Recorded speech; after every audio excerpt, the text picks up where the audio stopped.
What's My Line? Brought to you by Kellogg's, the folks who bring the best to you each morning. A wide choice of cereals in the forms you like best. Yours from Kellogg's of Battle Creek. Now let's all play What's My Line?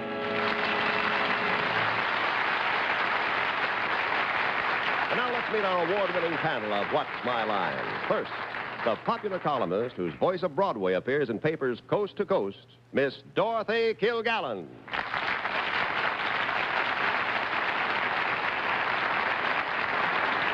Thank you.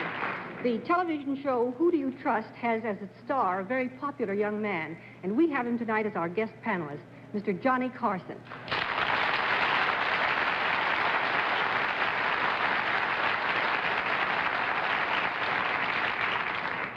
And on my left, a most charming gal, an avid reader of Nathaniel Hawthorne. Her favorite story is A House with Two Gables, Miss Arlene Francis.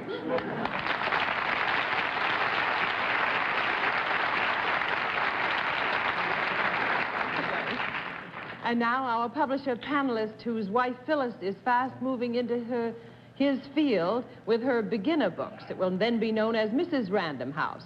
But here he is now, Bennett Cerf.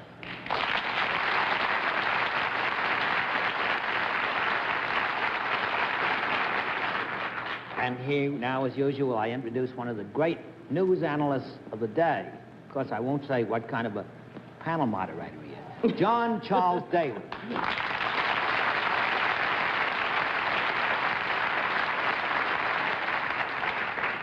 Good evening, ladies and gentlemen. Welcome to What's My Line? Johnny Carson, it's nice to have you with us tonight. Thank you, John. Nice to have all the regular members of the panel here looking so well. They won't look as well in about a half an hour, I'm sure, but we'll have some fun in the process anyway. We'll also have a famous mystery guest before the panel a little bit later in the program, and we'll meet our first challenger after this word. And now let's meet our first contestant. Will you enter and sign in, please? Joan Patty, is that right?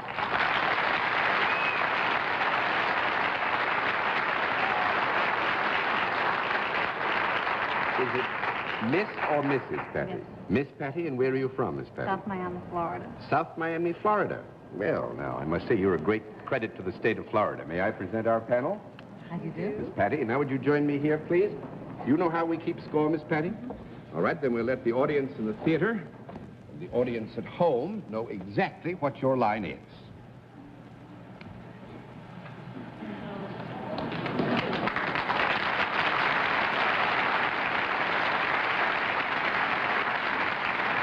All right, panel, we can tell you that Miss Patty is salaried and deals in a service, and we'll begin the general questioning with Dorothy Kilgallen. Miss Patty, does your beauty aid you in what you do? No. I don't think so, Miss Dorothy. 1 down and 9 to go. Mr. Carson. Well, I don't know what her service is, but I want it. Is this a service that I would be likely to avail myself of? I think that's you could. I think, as Miss Patty says, you certainly could, yeah. Good. Does this have anything to do with some type of instruction? Pardon me? Some type of instruction that you might... would both men and women receive your instruction to Yes. equal benefit? Do you perform your service out of doors? No. Oh. 2 down and 8 to go, Miss Francie. Do you take people individually for your service? Small question. Knew this was coming up.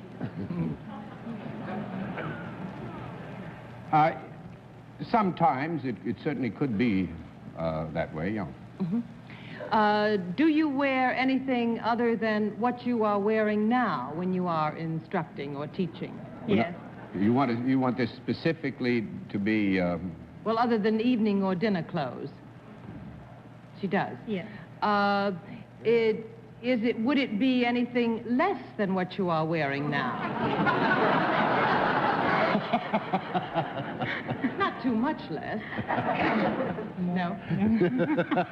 The answer is no. That's 3 down and 7 to go, Mr. Sir. Miss Patty, then can we rule out anything that would have to do with the water sports or anything of that sort, since in that case, I presume you would be wearing less than what you're wearing now?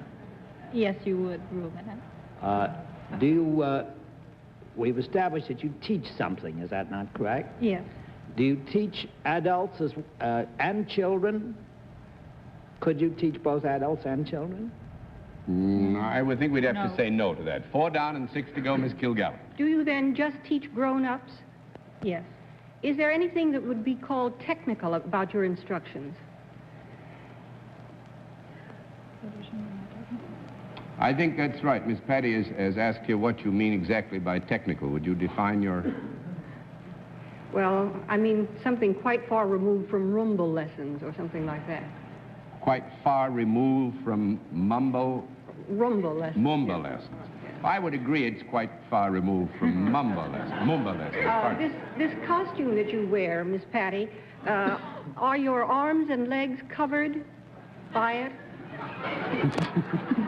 No. That's 5 down and 5 to go, Mr. Carson, and I think there's some misapprehension here. Actually, Arlene's question elicited the fact that in substance, Miss Patty wears normal street clothes or anything except dinner or evening gowns while she works.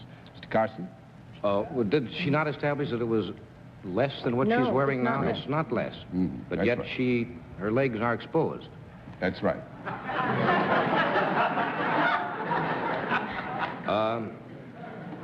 Would I like to become there again? I'm going to try that again, you know. Is there any physical action involved in what you teach? Movement, rather than... necessary movement that is germane to the fact of instruction or teaching.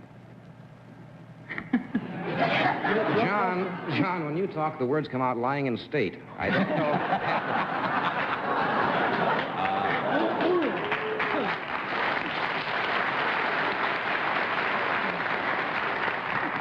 Yes, germane to the action. Well, that would give you a nice big fat no, Mr. Carson. That's 6 down and 4 to go, Miss Francis. Do you instruct people with anything to do with the voice? Do they need their voices in the work that you instruct them to do? You mean beyond the normal exchanges which might be required between... No, I mean... student and teacher? I mean, if it has to do with, may I suggest the things that I mean with the voice, either language or music of some kind. Oh, that's fine. That clears that up. That's 7 down and 3 to go, Mr. Sir. Miss Patty, is there any paperwork connected with the kind of teaching that you do? Yes. Do the people who are taking the instructions have to do some paperwork? Yes. Would it have anything to do with figures? I mean, not a beautiful one like yours. I mean, figures that you write on pieces of paper. It could have some relationship, Bennett. We'll give you a yes on it, but at the same time, just say it could have some relationship. Can we rule out anything to do with taxes or things of that sort? Yes. Can we rule out anything to do with bill collecting or bills? Yes. Can I rule out arithmetic entirely? Yes. Good Lord, what's left? I'm being nudged for some help. May I secure it from the... You may have a 30-second conference. I was just going to ask if there's anything creative, like drawing or writing, Right. Arlene suggests, is there anything creative about what you are teaching? You mean the instructions... Drawing or, yes. Specifically having to do with areas something that of would be creative art. writing fiction or writing articles or writing advertising. Or drawing. Yes, and the answer is no. That's right. Very good, Bennett. That's 8 down and 2 to go, Miss Kilgallen. Patty, could your instruction benefit members of the armed forces? It might, but only in the incidental sense that it could benefit almost anybody who chose to use it. I see. Would this work be considered postgraduate work?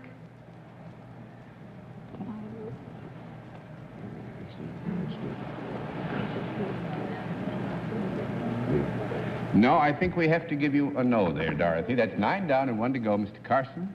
I take it there are not a lot of people doing what you do. Pardon I me? mean, it's a rather select profession. Oh, I'd It's say not a there are common plenty of them. Teaching has always been a very large profession. I think as our population gets larger and larger, we use more and more teachers. I've often said That's 10 down and no more to go.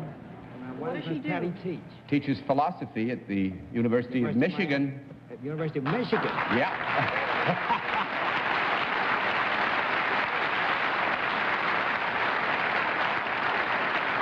I suppose you're not supposed to give these things away, and I hope you forgive me, but Miss Patty is 23. Don't hit me now.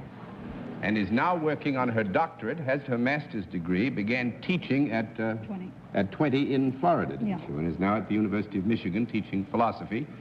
And this is the kind of a philosophy I've been looking for all my life. Thank you very much, Miss Patty.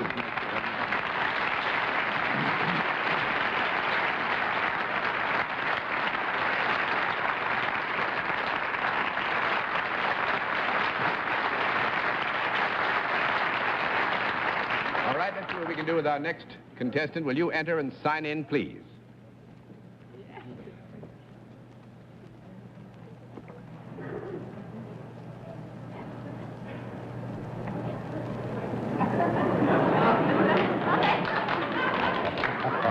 A.M. Malherbe, right? And it's the A stands for Amand? That's right. And in front of the A belongs Count, I believe. Count Amand Malherbe.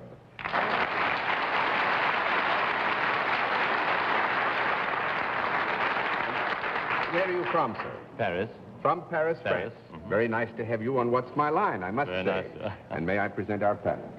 And now would you join me here? Coming from Paris, I wonder if you know how we keep score. Well, I don't really know, but... Well, what happens is very simple, actually. The panel will ask questions. Every time that you can properly give them a no answer, we flip the card.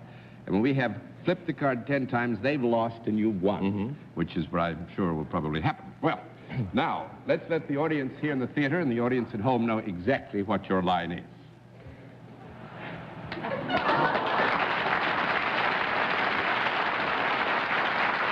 All right, panel. Count Malherbe is self-employed. He deals in a product. And we'll begin the general questioning with Arlene Francis. Well, Count Malheur, is there something about your product that would interest me, and I can't believe it wouldn't, no matter how you answer me? Yes? Yes? Is it a product that I might have in my home? Yes? Is it a product that would ever touch me in any way? Yes. I would come in contact with? Is it something that I might put on? No. Be interesting if you did, but we have to say no. 1 down and 9 to go, Mr. Sir. Count Malheur, in other words, this is a product that might be found in Arlene's magnificent Ritz Tower apartment, but that would not be ever on her person. Is that correct? Yes. Would it be an adornment of some kind in a house? Would it beautify the house? No. 2 down and 8 to go, Miss Kilgallen. Would it be found outside the home, too? Yes.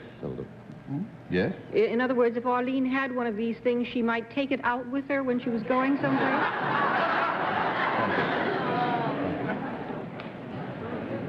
I would say it's possible. Is this ever alive? No, never alive. 3 down and 7 to go, Mr. Carson.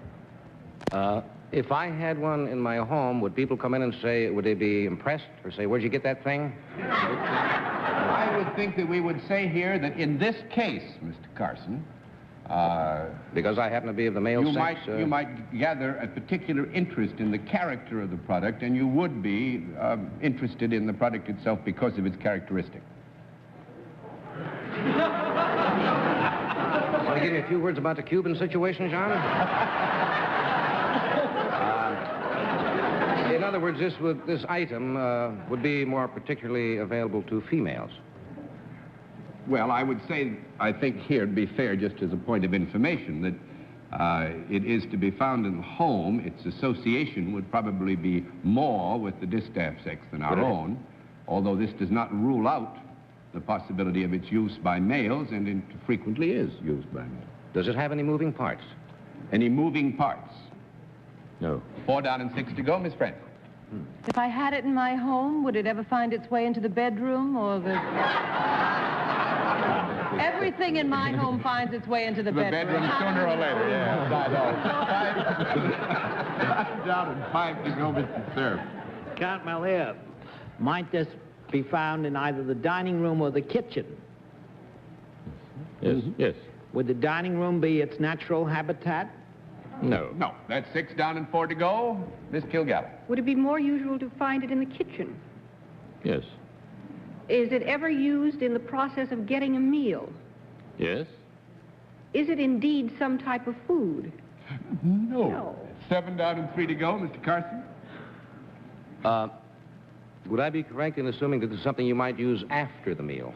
After a meal. After the meal. No. That's 8 down and 2 to go, Miss Francis. Well, is it something to do with improving something in the house, taking care of something in the home, the product itself? Would it, when applied to something else, better it? No. No. 9 down and 1 to go, Mr. Sir. Might this object, this product, be found on the table when people sit down to eat? No, I don't think so. It would be very rare if it was, because pots and pans are not usually considered decorative pieces at the table, although there are rarer circumstances, Bennett, when they are put there. Oh, many times you put the pot on the table. Pot? But this is not a casserole pot. Special point. May I say that these are special non-stick, low-calorie pans that we import from France into this country. But why wouldn't you put them on the table in the dining room? Well, last time I had bacon and eggs in a no-stick, low-calorie pan, it wasn't stuck on the table. It's hot luck. Actually, this is very interesting because Count Malherbe has a French company, Tefal. And they bring pots and pans made in America to France, and then they finish them with it's a plastic. Well, the actual thing is we import from America the plastic, and we manufacture the finished products in France and re-import them into America, where they are distributed right now. And I must say that as a Frenchman, I'm rather proud that they are a hit with the American housewife. I take it they cost a little bit more after you've treated them than when you get them. Not really. The main thing is that you can, as I understand, you can just put eggs in. You don't have to grease the pan. You don't have to grease anything. You don't have to grease What's anything. the price range of your pots? That's about $6, $7. For a pot? Why not? Oh, sure, a good pot. If you want a good or pot to pan. cook in, you've got to have it. Thank you very much, Scott. It's nice to have had you on What's My Line.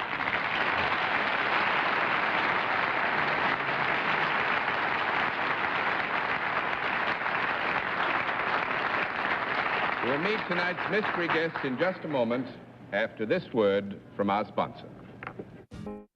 Now we come to the special feature of our program, the appearance of our mystery challenger, for which the panel is always blindfolded. Blindfolds in place, panel? Yes, John. Good. Will you enter mystery challenger and sign in, please?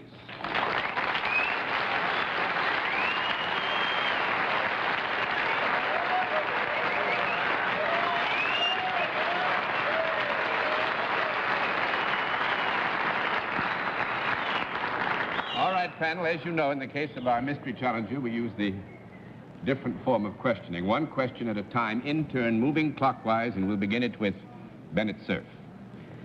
Would you call yourself a notable addition or adornment to show business ranks? Well, I think that's a question I can answer, and answer with great conviction. Absolutely. Ms. Kilgallen. Does that mean you don't want us to hear the voice, John? No, just thought it might be a little bit difficult for our guest to modestly answer the question to the degree that it should be. Pardon me. Right. Are you a recording artist? Well, somewhat, darling, sometimes. Mr. Carson? Well, from those whistles, I knew it had to be either a beautiful girl or lassie. Sometimes. Would you be more in the motion picture field than known as a vocalist? Well, sometimes I do films too, darling. Yeah, good. Ms. Benson? Does that mean that you are also in the theater? Yes, sometimes that too, darling, yes. Mr. Cerf? Are you starring in a very big hit musical in New York at this moment? Well, starring or being featured, may I say? Yes. Marie Alberghetti?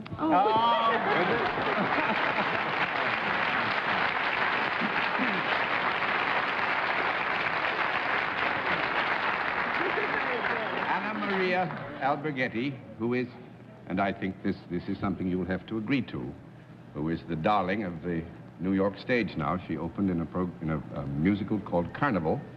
And there are many who know much more about the theater than I ever will who say that this is the nicest thing that's happened to New York in many a year. And this is why it's so nice, Anna Marie. John, may I say, I did meet Miss Alberghetti at a party for Stan Freberg the other night, and she said she was going to Hollywood on Sunday, which struck me as a most peculiar thing to say.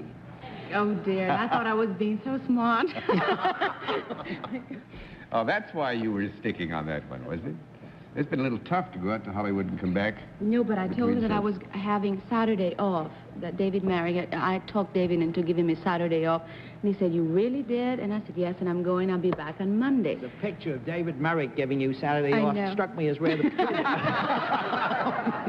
Well, I must say, Anna Marie, I'm sorry we didn't fool them more than we did, but it's lovely. Lovely to have so much beauty grace our program. Thank you for being our guest. Nice to have you.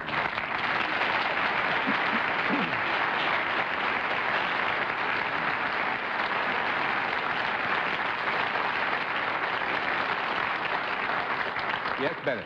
Apparently, Carnival is one of the most refreshing, wonderful musicals that's ever come to New York. Well, that's what I've heard. It actually was in Washington before it came here, and the enthusiasm for Anna Maria and the show itself, you know, that people talk about it in terms of My Fair Lady, which is pretty much talking.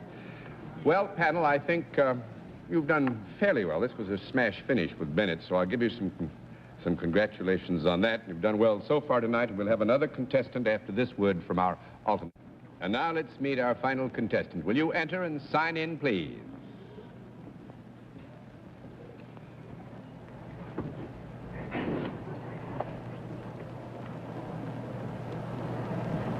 Patrick?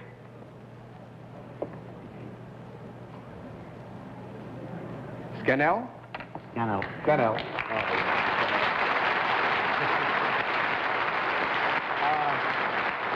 Where are you from, Mr. Skinner? Astoria. Astoria? Yes. That's out on Long Island. Fine. Well, these people will all be familiar to you, I'm sure, but let me present you, if I may. You know how we keep score, Mr. Skinner? Fine. Let's let the audience in the theater and the audience at home know exactly what your line is.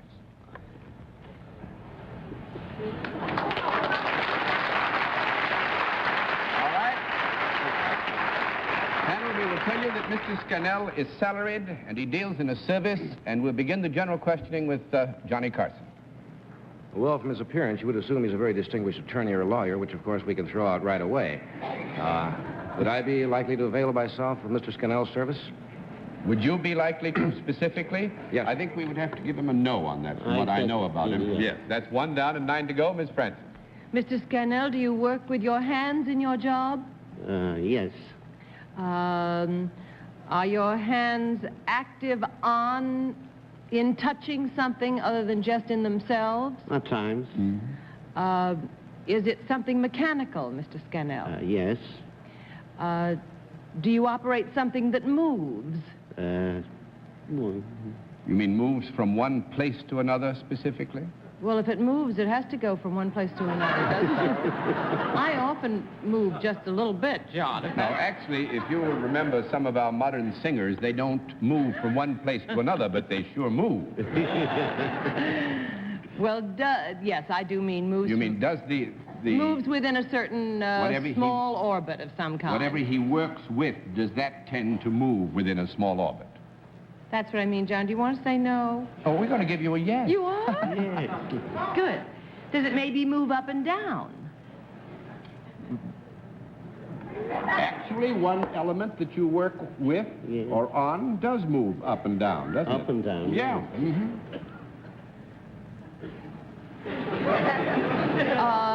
Do you ever wear a uniform in your work, Mr. Scannell? No. That's 2 down and 8 to go, Mr. Sir. Mr. Scannell, would you be associated in any way with the building trade? No. 3 down and 7 to go, Miss Kilgallen. Do people ever come near this mechanism that you work near? Just happen to walk by it, you mean, or something? No, for a purpose, I really meant. No, not specifically. 4 down and 6 to go, Mr. Carson. Does this have any entertainment value, this device? 5 down and 5 to go, Miss Francis. Time for 1 question. Do you work indoors? Yes. Do you work in a place that is wildly important?